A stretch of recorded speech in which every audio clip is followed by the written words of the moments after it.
Hi, this is John Pettigrew, and you're listening to Talking Through My Hat, a podcast that explores bookish businesses, the fantastic people who create them, and what those people have learned. I'm a hat wearer, a recovering editor, and the creator of Futureproofs, enabling editors and authors to work better online. To find out more, visit wearefutureproofs.com or follow me on Twitter at John_Pettigrew.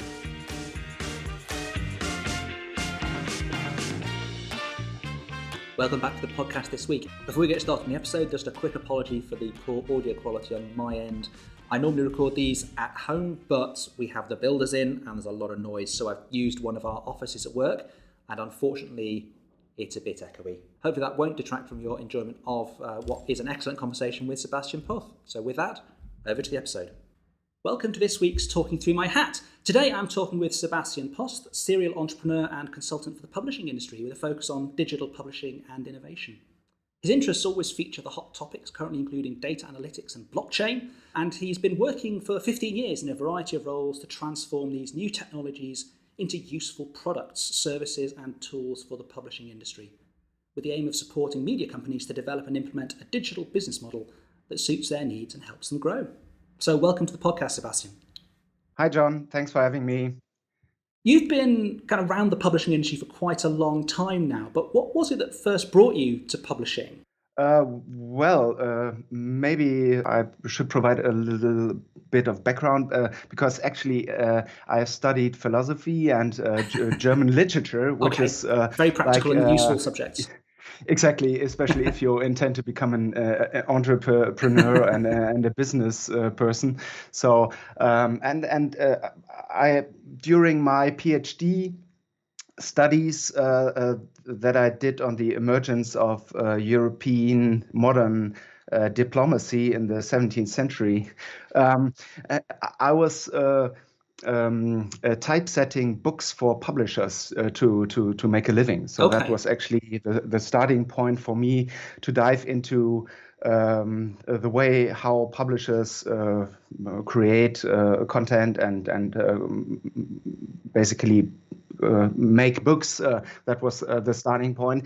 And at a certain time, you know how it is that colleagues and publishers have their manuscript in the cupboards and their desk, and they weren't get published. And I thought, well, how difficult can it be to set up a publishing house? So that was around 2005 when I started to set up a publishing house, also with the intention to publish digitally.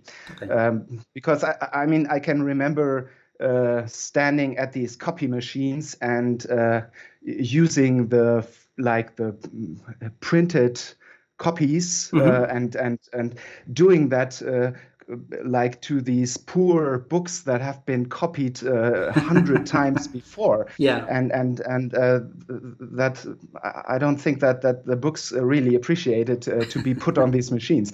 So that was then when I saw this button like scan, and I thought, well, if just one person scanned one book for the first time and would offer it, then all the text basically would be available in digital format. And that was at the very early stage, and because I invested quite a lot of personal money into setting up this digital infrastructure for the web shop and payment system and so on, I thought, well, okay, let's go around and ask other publishers and colleagues whether they would kind of license their content to me and let me sell their stuff, and also integrate academic open access content into and mix it with paid content.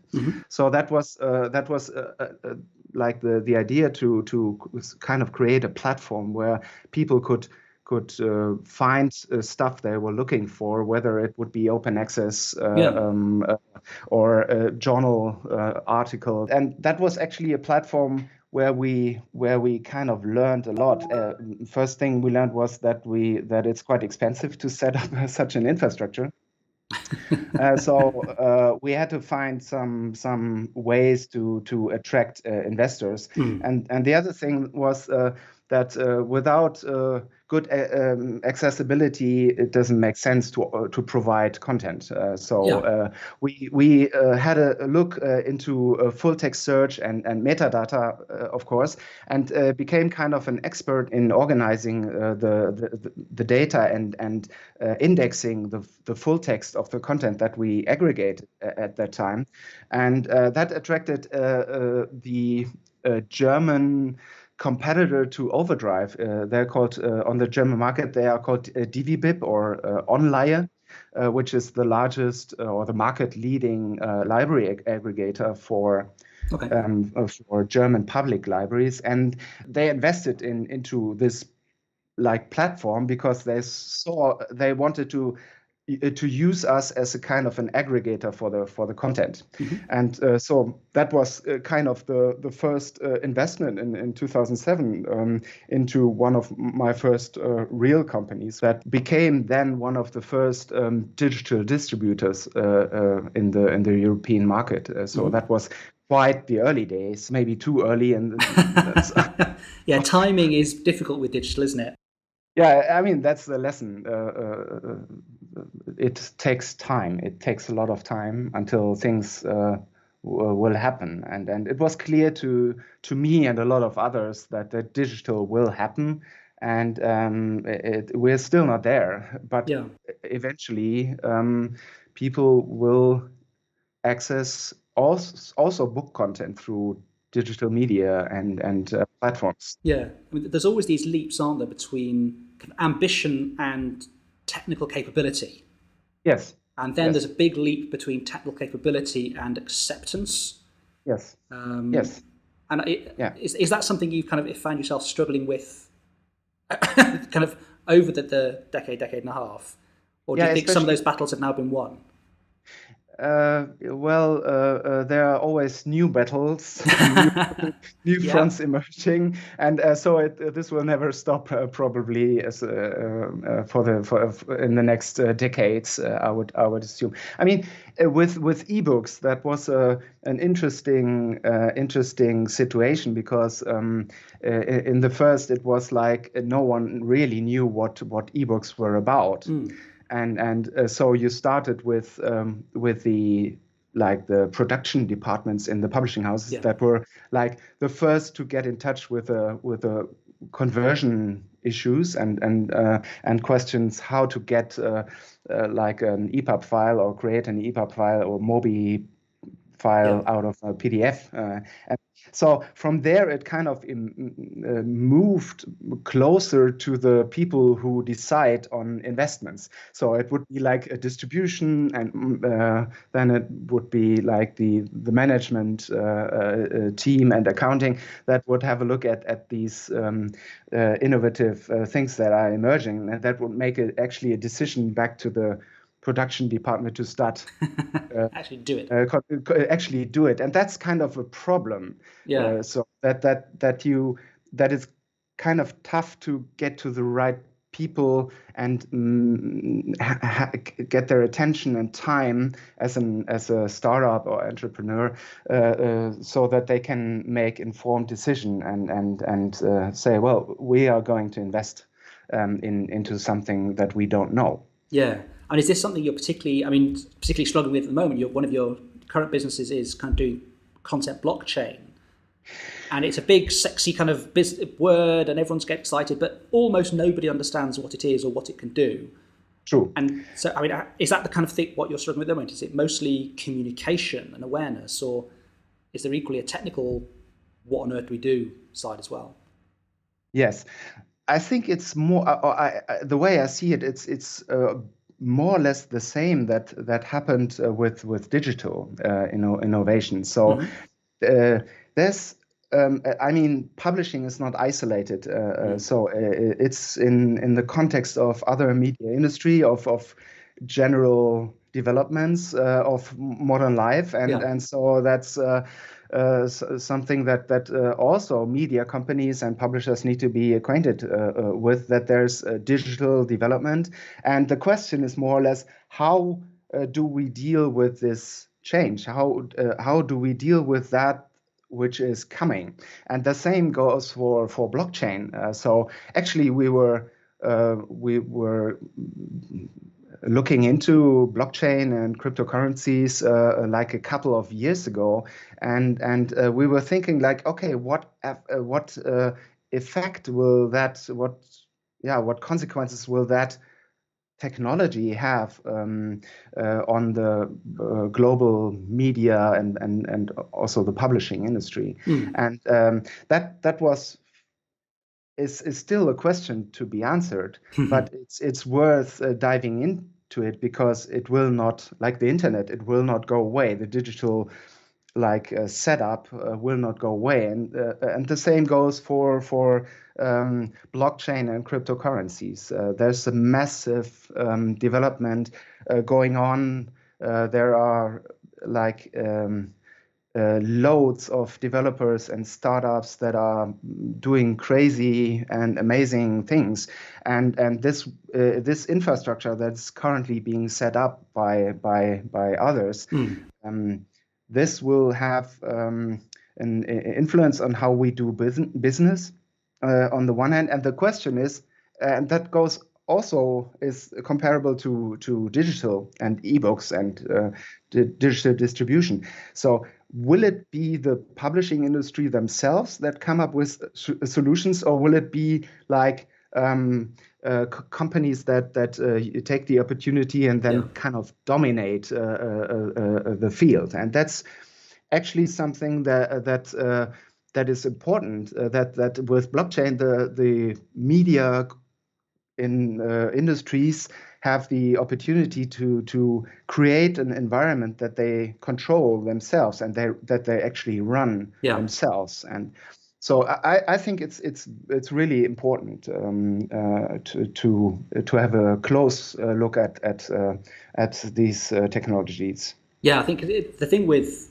a lot of these changes is it can be something that you choose to do, or it can be something that someone else does to you. And it's much better to be doing it than have it done to you. And if you're going to do it, there has to be an understanding. So you need to have people looking at it early on and putting the pieces together. Absolutely. And so it's important to be informed and to learn about what your options are and how it will affect the business. And it's not enough to just say, well, there's something new, but we don't know yet. We don't know. It's too early to evaluate it even. So let's do it at a later stage when it's safe and it's clear that it will not go away. So. Yeah. We applied for a grant at the Google's Digital News Initiative, and we got this grant, which put us into the position that we could actually do research and development and actually code and test without the need to grow or to present a business to be commercial at this stage. Yeah. So how do you actually kind of describe what you do now? You've obviously had a finger in lots of pies in the past. Yes. And some of those are still ongoing, and some of them are kind of cropping up now. Is there a kind of a coherent picture to what you do now, or are there certain kind of strands? Well, I spent most of my professional life in digital distribution, and the question, how can the digital content be distributed around the globe, and also how sales can be accounted for. That's quite important. They're quite important. I've always on the side being working as a consultant to also explain what will happen, what publishers need to be prepared for. Like also to prepare for my own business, it has been a huge amount of workshops and consulting that I did around the distribution part and the data analytics part, and now also on the blockchain part. And so the blockchain part was kind of a result of that consulting or dealing with with the things that will hit the industry in a couple of years. And so that's kind of if I would describe what I do with these enterprises, I would say that I like to kind of create, build stuff that where publishers would be can make use of and deal with what will be happening in the future. That's actually kind of a personal drive to invest my time and my money into these these projects, and especially if you have a look at the blockchain content blockchain project, it's not a commercial enterprise, so it's not a company that is selling. It's basically infrastructure work that tries to provide a technical infrastructure where other startups and publishers can make use of. I would say the business part would come always later than you think. And how do you find it managing several different businesses at once? Do you find that you're pulled in different directions, or is that diversity part of what you're enjoying because you get the chance to do different things? Yeah, publishing data networks is I spent like 50% on of my time into my existing business and the data analytics part, and the other 50% at this moment goes into the blockchain stuff and the content blockchain project and the identifier that we are working on, the ISCC, the International Standard Content Code. There's a lot of activity around these activities now as well. So it's basically two. I'm divided in two main activities at this moment. Okay, and so you've got kind of half your time spent on existing stuff and making that work and doing customers and all those kinds of things. Then 50% is spent on the future. Exactly. I mean, you have to take care about the daily business, of course, and grow the business and do the stuff that you need. But the pace that this is going leaves room for interesting other stuff. So, I mean, you mentioned you doing the kind of the day-to-day, keeping it going stuff. I mean, how do you learn doing that? You've been doing your own businesses for, 15 years or so now, isn't it? Yeah. How do you go about going? I mean, initially, obviously, you're going from an academic environment to a business commercial environment, and then you've obviously, you've got to focus on learning. But how do you learn about the business side? How does that work for you? It sounds maybe a little trivial, but just by doing it. I mean, that was my experience setting up the publishing house, where I did like from production to distribution to accounting to royalty, which put me in a good position to also talk to publishers, like if you know what you're talking about. So that's just learning by doing, and the business part, I'm still in the process of learning. As you think about the future, I mean, in a sense, you're quite a future-oriented kind of person, a future-oriented business as well. But I mean, as you think about, the next 5 years, or the next 15 years again, or whatever, what do you think about? What kind of things are you focusing on to try and make sure that the business is still around then and still relevant? So I think I kind of moved organically, personally. I moved organically from starting in ebook production and digital production, and like now focusing on data analytics and blockchain, because I think these two things will stick. At least it seems to me that we'll be dealing with blockchain and cryptocurrencies over the next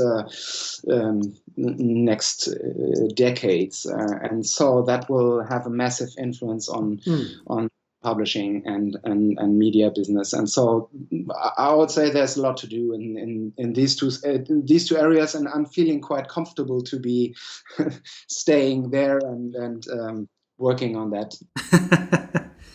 So, and what is it that kind of you personally find hardest about the business side of it? Obviously, it comes across quite clearly that you like discovering new things and learning how they can be used, but you have to actually make a business out of it. What is it about that that's hardest for you? Yeah, I think it's there's a certain balance to deal with innovation and new stuff and existing business, of course, and that's a balance that entrepreneurs or startups have to manage, but also established companies on the other in order to find the good timing for setting up a business on the one hand, or the time to kind of engage, and that so that it actually pays off, and that this is actually quite a tricky part. Okay, and once you've made the decision about timing, do you find that the business side kind of it's fine? Because you said you've handled all of it in various aspects. Are you happy with that, or do you find yourself gravitating towards some things and away from others? Well, it takes time, and I would think that I'm always a little too early with the stuff that I'm focused on. But I don't. It's hard to say, but that I don't care too much about that because I mean the way I've worked. Someone has to be early, don't they? Yeah. If things interest me and if I'm convinced, then I will go for it. That might not be the smartest way to move forward.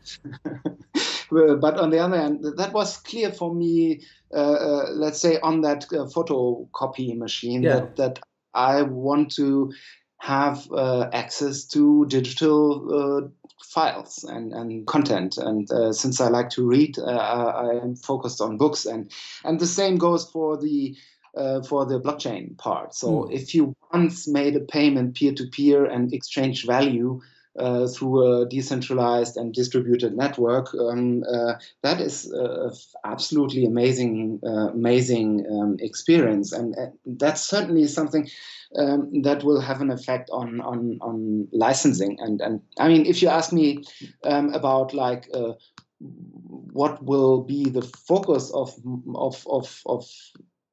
my work and what I think that publishing will deal with, then it's certainly licensing. I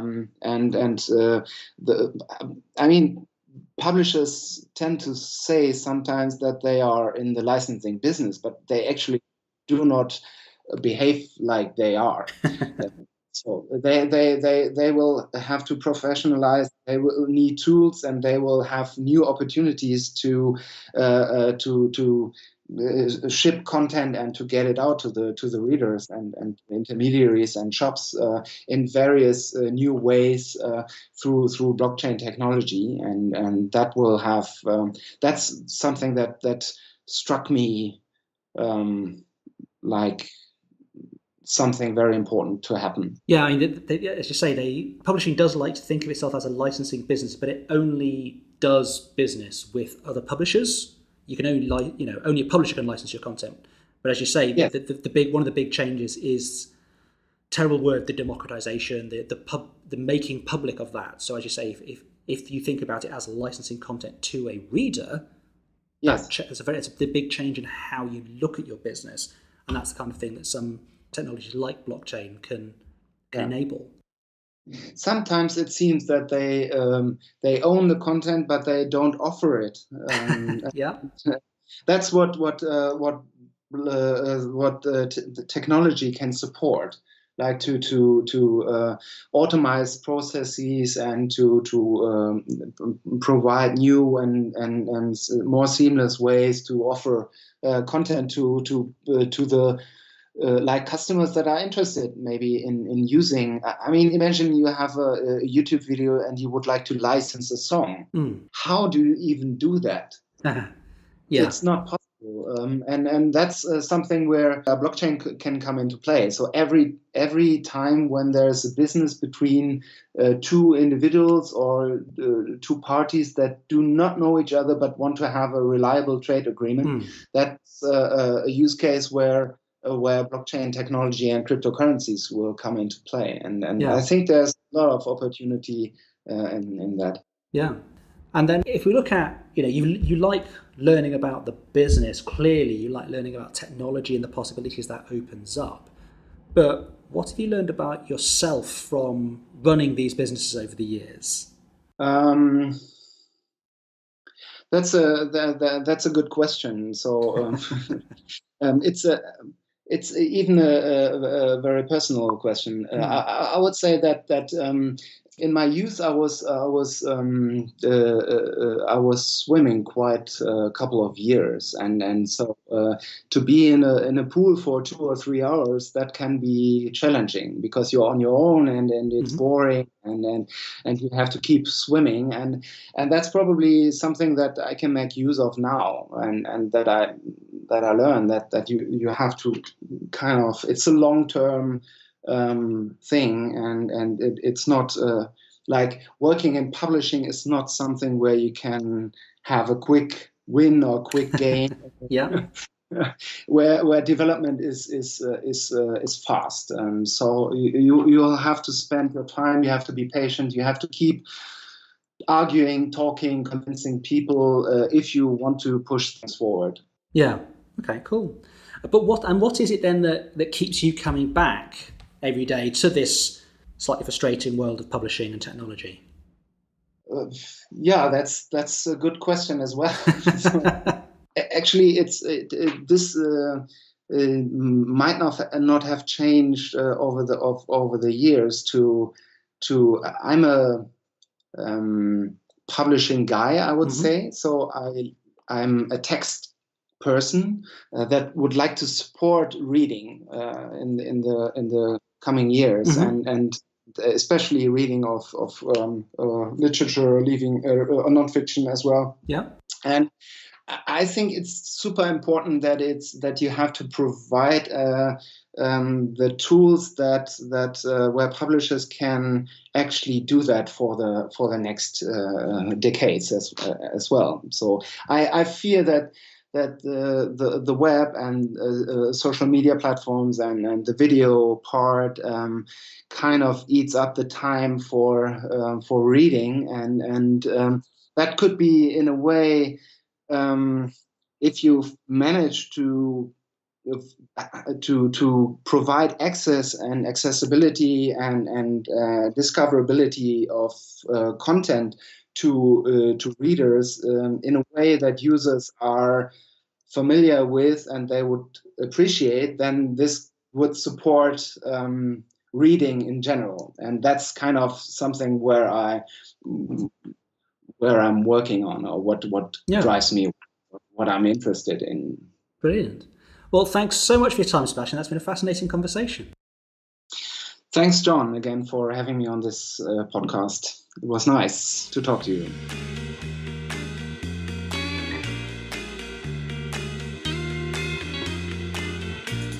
This was Talking Through My Hat, a podcast by John Pettigrew, founder of We Are Futureproofs.